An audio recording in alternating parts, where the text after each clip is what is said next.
I'm actually blown over by this event. I'm very glad I came. To be faced with 5 experts is compared to 5 politicians is wonderful. Obviously, this has got a classic cult practices going on, which the Scottish Government has bought into completely. My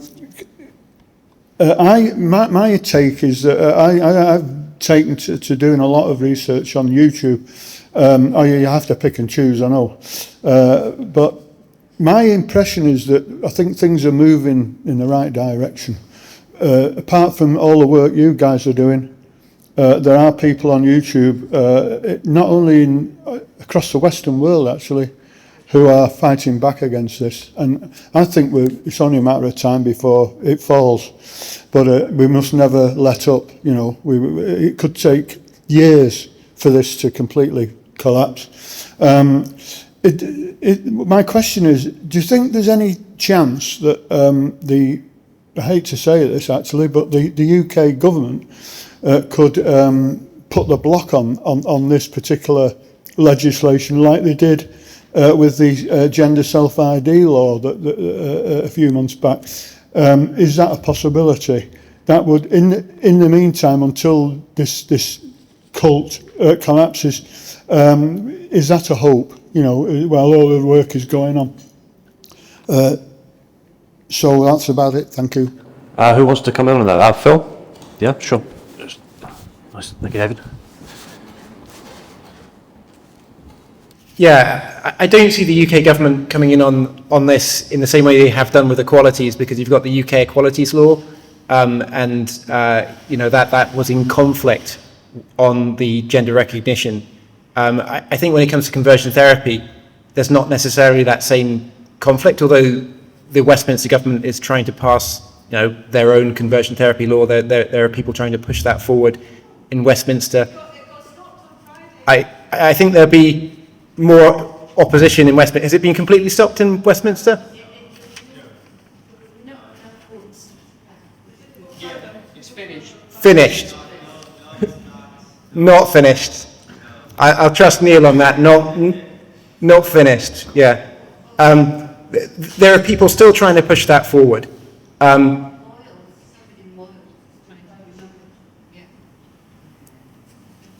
So I wouldn't put your hope on that.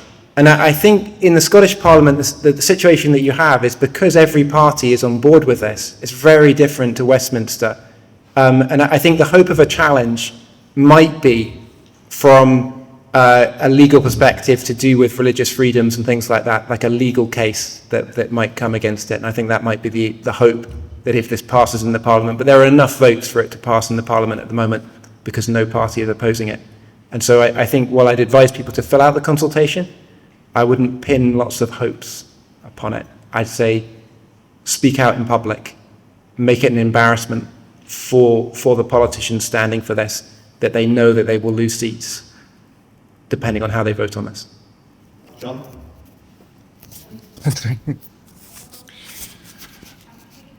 Okay, I think the situation, as much as you've described there, that the Scottish Parliament will have an ability to bring forward this legislation and it won't clash with Westminster legislation. I think if we get a Labour government, we're very likely to see a conversion therapy bill come back through Westminster. I think the Moyle bill ran out of time, but I don't think it's completely dead in the water yet. But the legal issue is still there, that I think it will come back in Westminster as well. I'm actually quite pessimistic in some ways, because I think the trans lobby has been incredibly effective in capturing all sorts of organisations, professional, regulatory, government, education. They've done a fantastic job. You can't take that away from them. So that makes me a bit pessimistic. But what makes me a little bit more optimistic is I think the whole gender identity thing, as it applies to young people, for very many of them, I think it's going to prove to be something of a social contagion that will come and go. And I think clinically we will see it fizzling out in a few years' time as other mental health problems have come to the fore and receded in the past. So that's my perspective on it. And from Bruce very quickly, and then we'll come to these guys over here. And there was someone over here who had their hand up. Yeah, just a quick comment on the gentleman there who mentioned this cult, the idea of the cult. Well, of course, cults often use nonsense and incorporate it within their ideology. If people were on Twitter, they would see a video, I think was it you, about they were talking in the Scottish Parliament about the nature of conversion therapy, and they kept using the word torture. And I think that is deliberate use of the word, of kind of a spelling, putting a hex on this situation, so to speak. Words can be spells, one can spell out a word. But when you look at the words like therapy is to attend service to someone, conversion is to help them turn to the wholeness in a religious sense. Prayer is a speaking to God. Analysis is to consider something. These are far from the sort of cult word of torture. And of course, these same people who use this cultish word of torture, they think, because it's all about safety for people and keeping people safe. Well, if they were so concerned about keeping people safe, why were they quite happy to support masking children for 8 hours a day with no risk assessment?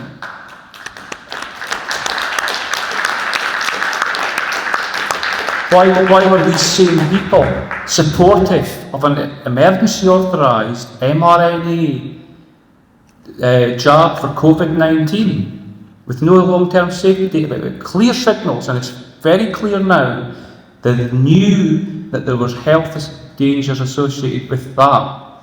And Nicola Sturgeon eerily proclaimed her heart sang when it was approved to give to the children. And all these activists on this advisory group, interestingly, supported all this. And the isolation of the COVID regulations. If anyone follows David Tate on UK Column, who writes his articles, or on his Twitter account, he shows that barbaric tactics, policies used by the Scottish Government during this time to keep people safe. People were dying of starvation, dying of thirst, not saying goodbye to their loved ones on a phone. These are the people who are calling this conversation about sexuality torture, and all these other things are going on in the background. My feeling is we have to really question who these people are.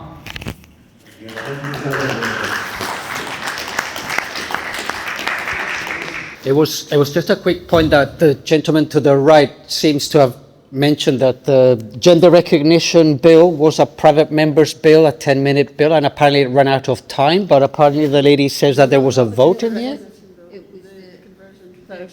Oh, okay, so it seems, I was just going to say what this gentleman said, that's all. Could you, to the ladies behind you, Pauline, please?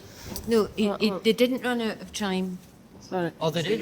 No, well, they may run out of time, but there was a vote and there weren't enough people voted, so that was why it didn't go through. There weren't enough. Thank you very much. Sorry, I just wanted to make another point. It was just to say that there isn't really any conversion therapy in existence at all anymore, other than the new conversion therapy, which is to convert young lesbian and gay people into being trans. And somebody on the panel said that there wasn't any chemical castration anymore, that doesn't exist, but that's not true. It does exist, and it is state sanctioned. It's Lupron, it's puberty blockers. That is actually state sanctioned, so it does exist very, very much. And that's the real conversion therapy that's going on here. And what we're looking at here is that this bill is an attempt to get affirmation care for trans-identifying kids and young people as the only legitimate course of action. And again, it's just a linguistic trick. It's wordplay. They're trying to get it through the back door. So, this is what we need to concentrate on. I feel that some of this discussion today has been quite confusing. I think the whole conversation about conversion therapy bill is a confusing one. It's difficult for us to get our heads around it, and I think it's deliberately made so that people find it difficult to talk about. But really, the real conversion therapy that is happening now, state-sanctioned, is on lesbian and gay young people to chop off healthy body parts and to give them chemical, hormones to change their bodies. I think that's a hugely important point. And also it relates to what Bruce was just saying there.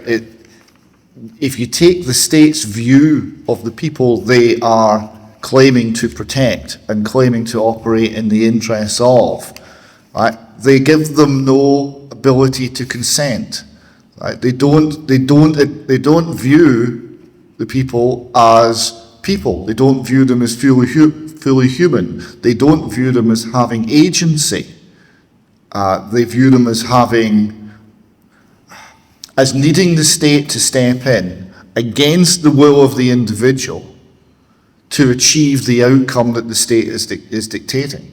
And this is very dangerous, and it will operate very much against the interests of those they claim to be protecting. You were talking about conversion therapy. You were talking about affirmation therapy, gender reassignment as a form of conversion therapy. If you look at the proposed legislation, the medics that are involved in that are explicitly excluded from the remit of that legislation.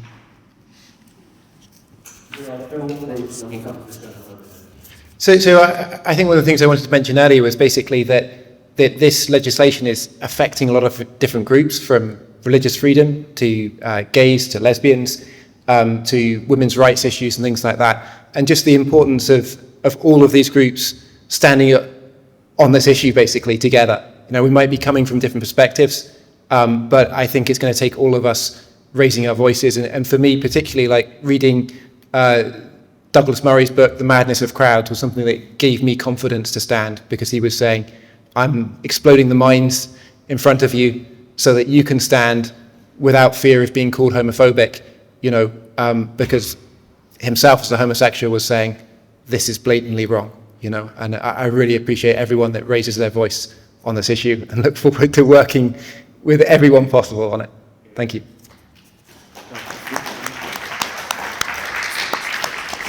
And that's what the lady said down there about, yeah, you're quite right. Conversion therapy is being carried out, and chemical treatment's been used. I mean, it's quite clear in this. This is the summary document, but it's point 51, and it says that healthcare or medical treatment provided by healthcare professionals in the course of their employment. This includes medical treatment provided in line with the relevant ethical and legal rules and guidelines, and medical treatment that aligns a person's physical characteristics with their gender identity. And, so it's quite clear within this proposed legislation that they see no issue with this type of transformation of a person, and a very pro-affirmation idea about it. So I think it's very, very, very sinister.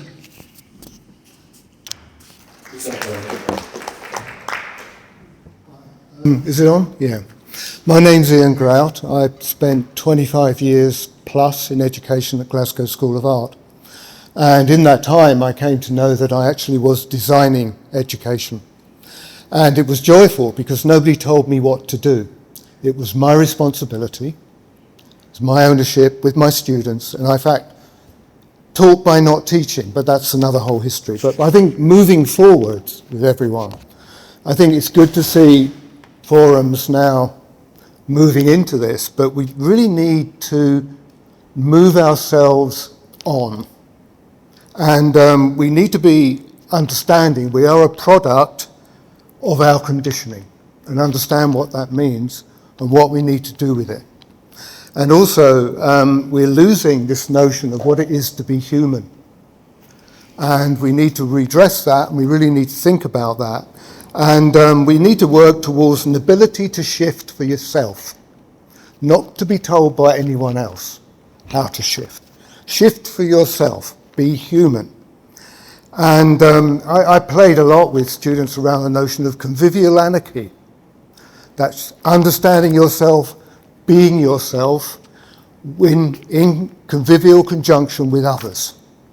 And I think we need to do that, especially with our young people, because our young people are the future, and the way they are conditioned is appalling and shocking and should stop.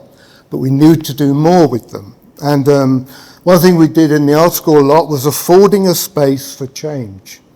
And that was a lot about affordance. How do you afford spaces with people, which students, young people can grow their own meanings? And we need diversity of narrative. The big problem in our world now, the government would have you believe one narrative. Creatively, that's crap. It's so bad. You need to create a diversity of narrative, which you do in a creative environment. 16 students, 16 ways, at least, of doing something. And that needs to be in a joyful and loving environment. Absolutely. And we need to bring children up in that context, because we can lose them otherwise. And if we free them, they are our future. The future's not ours, the future's there. So we need multi-narratives, we need to be non-binary, we need to be much freer, and we all have to stand up and say, it's not enough. With children, as a parent, you are the primary carer. It is your right to tell schools and authority what you want your children to have. And I'm sorry, I'm ranting on, but I think we need to move forwards, stop this complaining and start constructing these ways. So I'm happy to be able to say that. Thank you. Everybody. Did anyone want to any other questions? Martin over here.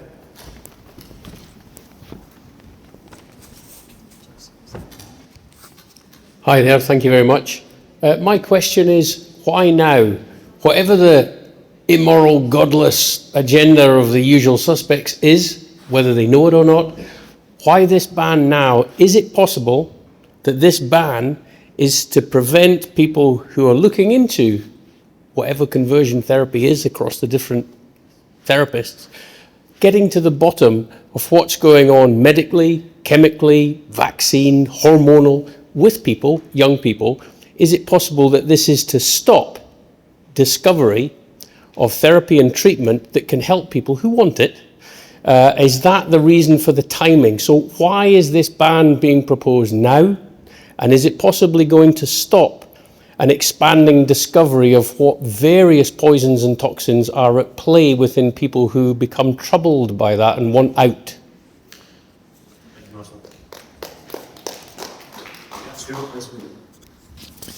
I put my hand up before my brain is really engaged with this, but I'll see if anything of meaning comes out.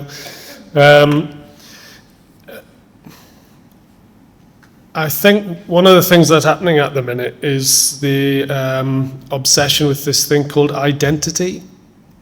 So we get identity politics. So how we think about ourselves is through if we're black or if we're gay and so on. And so what you'll find at sort of various conferences and so on is people will stand up and they'll say, speaking as a woman, speaking as a gay person, speaking as a black person.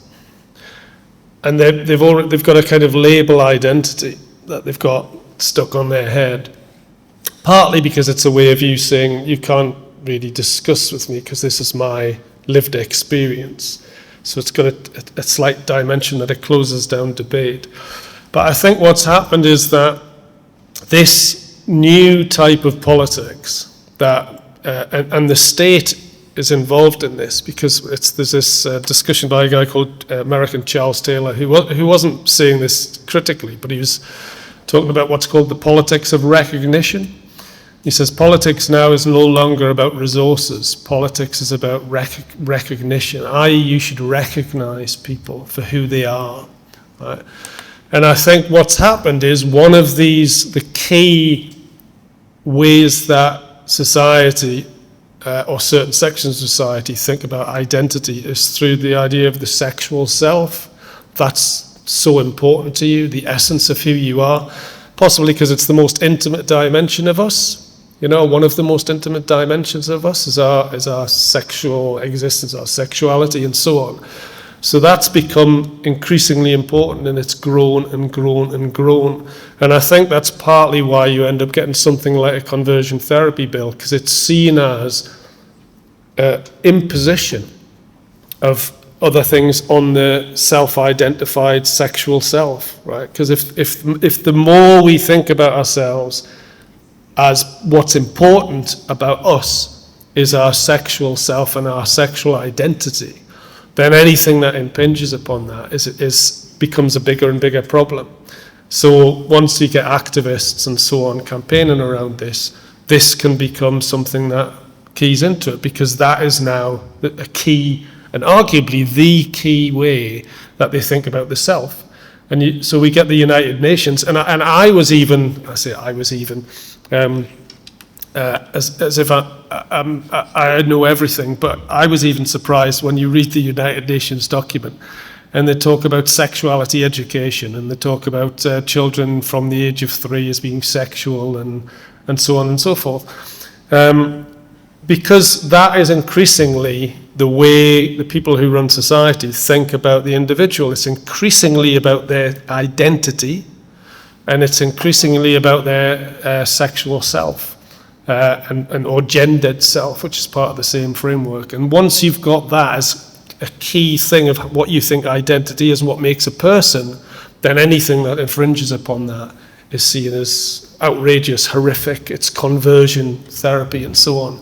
So you get this nonsense redefinition of people having a chat being conversion therapy. Of course, part of that is also the diminishing idea of what it means to be human. So the idea that we're human is that we're essentially vulnerable and we need to be protected. Then you've got the perfect storm, and all of a sudden you've got these idiot politicians ticking a box around conversion therapy. Well, why now? I think one reason why now, from the survey that I was mentioning, which is informing a lot of the activists to push this legislation through, because the predominance of faith organisations supposedly giving conversion therapy or practices, and the parental home, is because they want to see this as an opportunity to actually attack faith and faith organisations, and also because of the parental home, because these are the big, if you look at the research, this is where it's happening, conversion. So, because it's not really happening in healthcare, so to speak, or psychotherapy. In my 25, 30 years of working in mental health, I've never come across a therapist yet that offers conversion therapy. So I think it is an attack on faith in church and in the parents. And one of the expert advisory group members, Blair Anderson, Councillor Blair Anderson of the Scottish Greens, one of his pinned tweets on his Twitter page is it's basically saying that sometimes parents are not the best person to look after children. This reminds me of what John Waters in Ireland, the great writer and commentator, talks about. He was talking about this in terms of the LGBT debates in Ireland, was that, well, where does this where does this dialogue go? You know, if parents are not the best people to look after children, who? The guy down the road, the milkman, the baker? Should we be a vote when someone gives birth? You know, who's the best person for this child? That's the kind of anti-family rhetoric that you're getting out of these activists, cultural Marxists. Of course, these are cultural Marxists. Read the Communist Manifesto. It's about deconstruction of the family. This is why it's coming.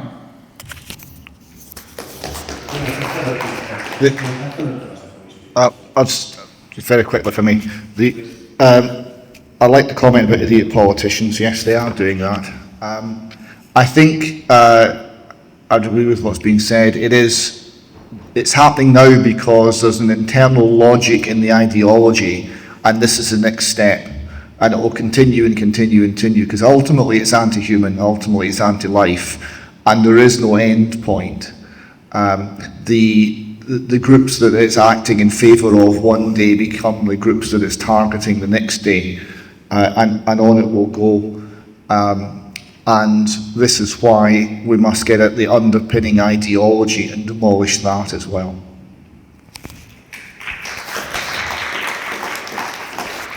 So I think there are two grand philosophies which are in conflict here, and one of them is basically, I guess from a Christian perspective, that we could be in control of our desires, and the emerging philosophy is that our desires are kind of in control of us.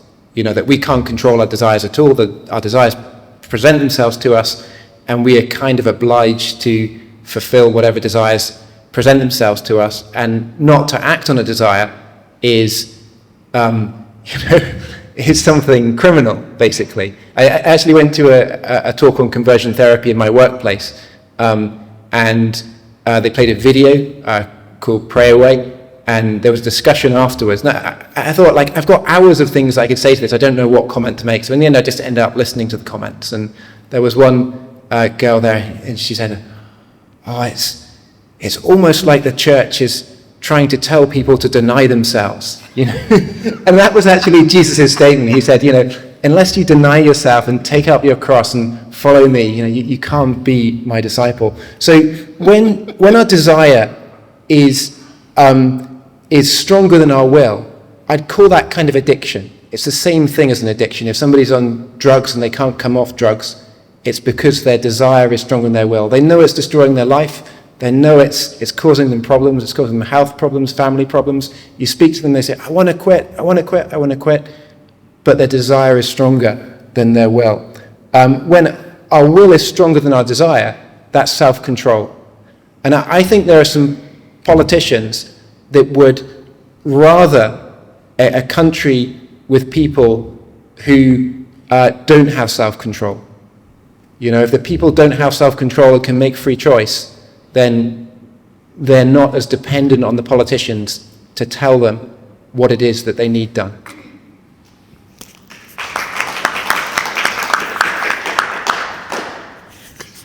Why now? I think that the underpinnings of the whole gender identity thing in particular are very, very weak and very, very shaky. They just don't make a lot of sense to me. So I think that trans activists feel that they have to shut down this debate, because they know if they have the debate in the open, then the logic just falls apart. And I think they're really going about it in a very systematic way, which is to prevent any other view other than the acceptable affirmation view from ever being debated or put into practice. That's my view.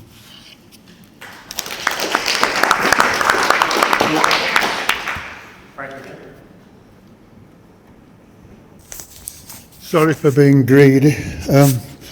I've got a quick question for the panel.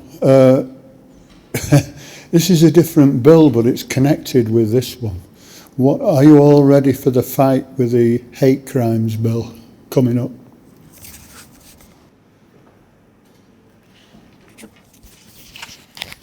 No, I don't think I am. One bill at a time for me. Yeah, I think there's going to be a real challenge there. So one of the things I feel challenge to do as a Christian is actually to call pastors out to kind of be outside the Parliament and to protest outside there, and to do so by actually preaching the traditional, Christian gospel, which is, telling people to repent, in all kinds of areas, basically. But I think that will be there's the risk there that the hate crimes kind of, legislation is used against us, even before the conversion therapy ban comes in.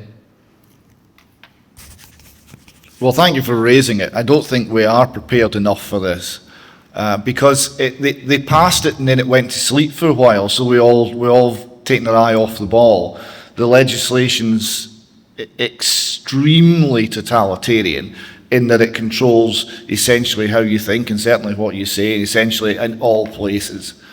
And as is always the case with the Scottish Government's jellyfish legislation, it has a huge sting in the tail, but it's a bit amorphous and you can't really detect where it is, and it could be anywhere, and you could be you could be guilty of hate right now, you wouldn't know. This is going to be another fight, and I think you're right, it is related, and I think we're going to hear a lot more about it if they start to apply it. If it drifts away and they don't go there too often, then fine, but if they start to use it as an instrument of social control, as they're using the old Scottish common law crime of breach of the peace is now an instrument of social control, and that shouldn't be the case either. If it becomes that, then we're going to have to fight that one as well simultaneously. You're right. Yeah. Strangely, I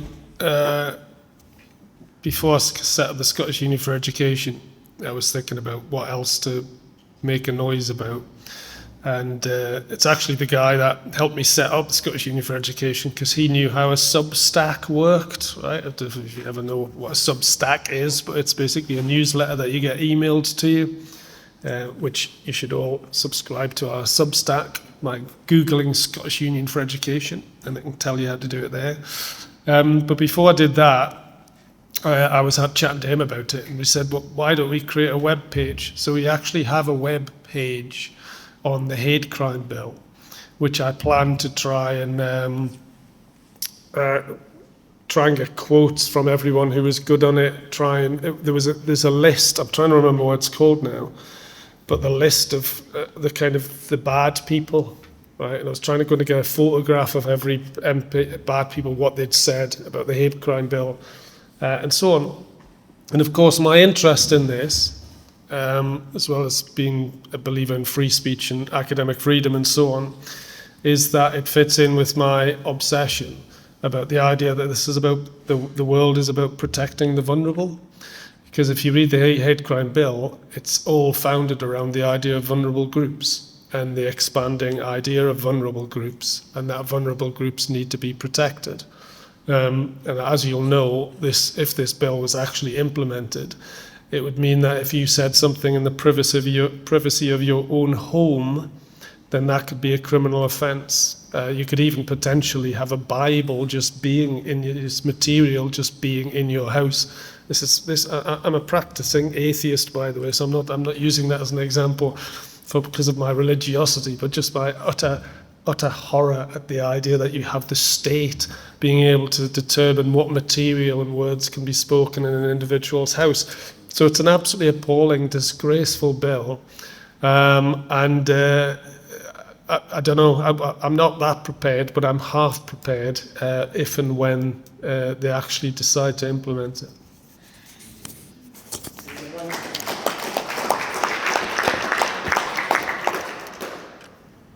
Is it on? Yeah. Thank you, panel. Following up on the last speaker's question about the connection between different bills, I'm wondering if the panel would like to comment on the linkage between the failed named persons scheme and the current proposal, the therapy proposal. Not just in terms of the continuity of agenda, but also if they're aware of it, perhaps funding streams and key personnel that are perhaps been behind the scheme in moving it forward, and if this current bill fails, what we can expect next as part of this continuing agenda, if indeed you see it that way. Thank you.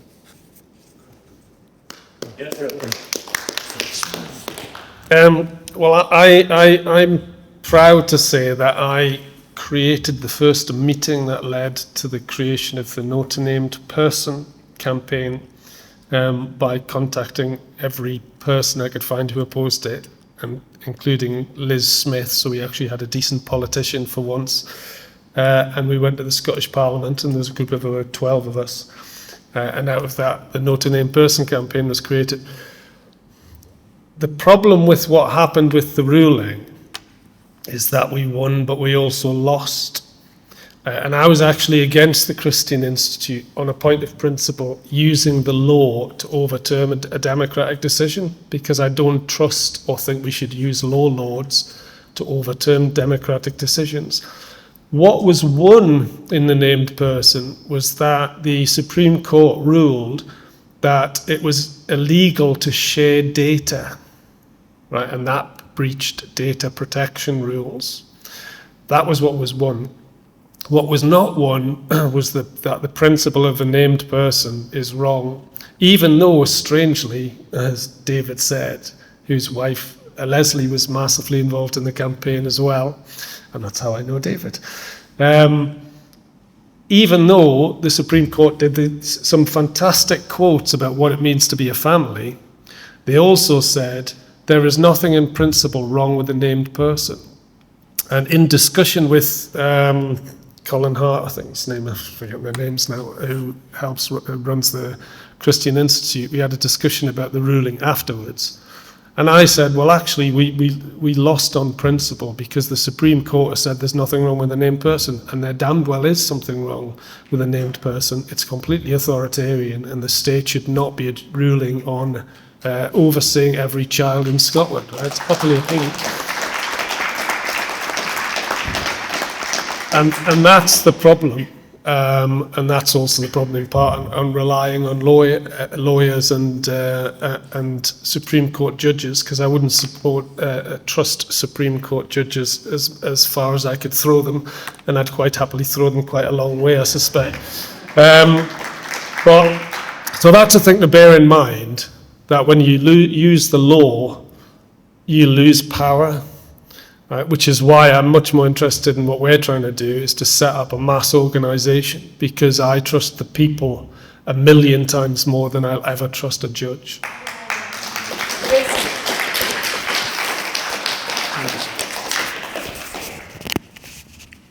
Whilst I agree with that, I would also say that the Scottish Government are wetting themselves in the knowledge that this legislation is going to be taken to the Supreme Court by the Christian Institute, and they're going to lose again, because they always do.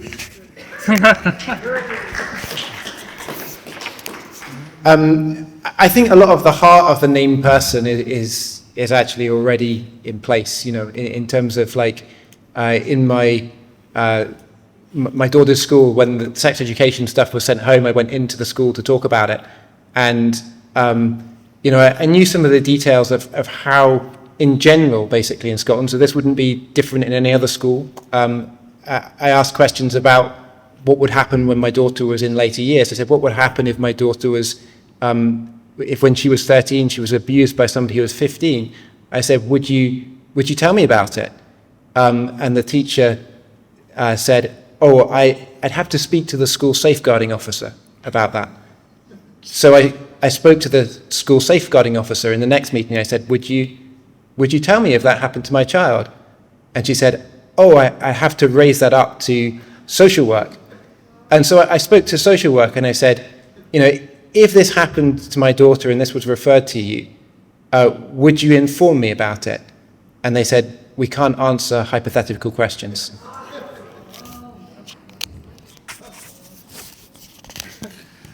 Well, that is quite concerning, isn't it?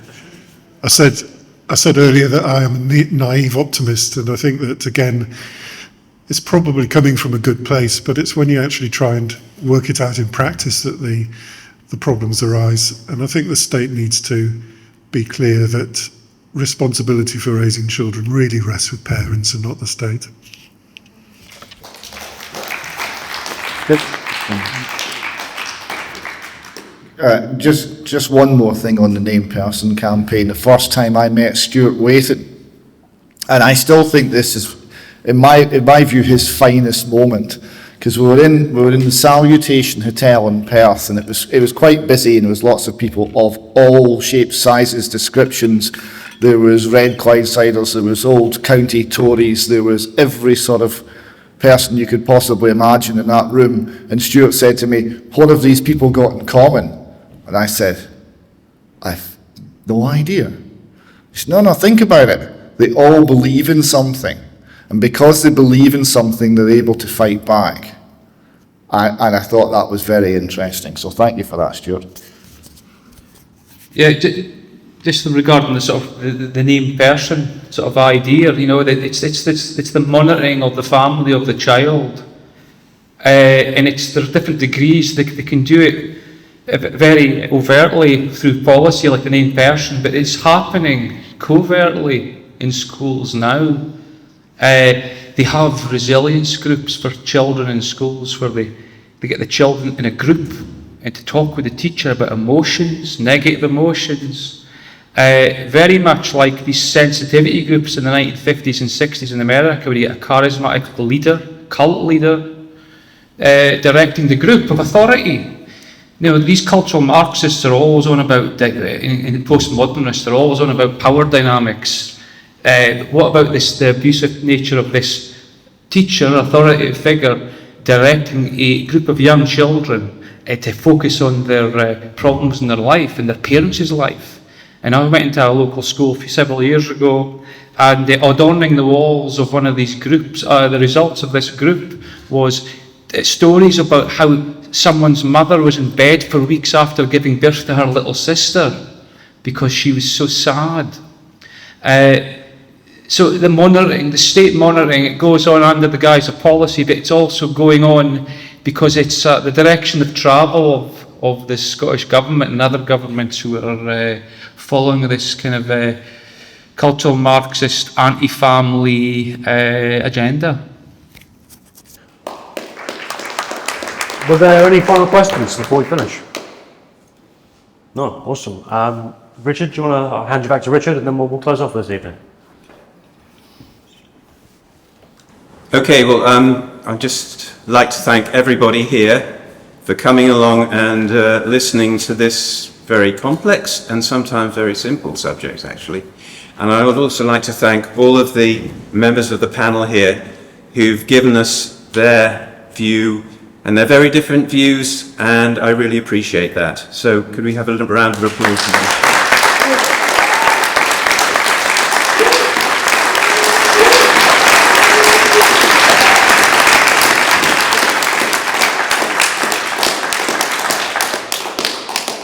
We've heard lots of different views, and one of the great things I've done this afternoon is that I've heard things that I disagree with. And that's wonderful. That's what free speech is all about. And I haven't been harmed by them. It's made me think. And that's what we should be doing, and we should be challenging people the whole time and making them think. And that's what common knowledge is all about. And I hope that in the future you might have the time to come along to some of our meetings and hear about not just this topic, but many other topics which are of interest and will be of interest to you in the future, so that you can think about them, delve into the details, and be able to challenge people about them in the future. So thank you very much indeed for coming along. And as you go out, there will be some buckets. We are completely self-funded. If you can contribute to putting on something like this again, then we'd be very grateful to you. Thank you very much indeed.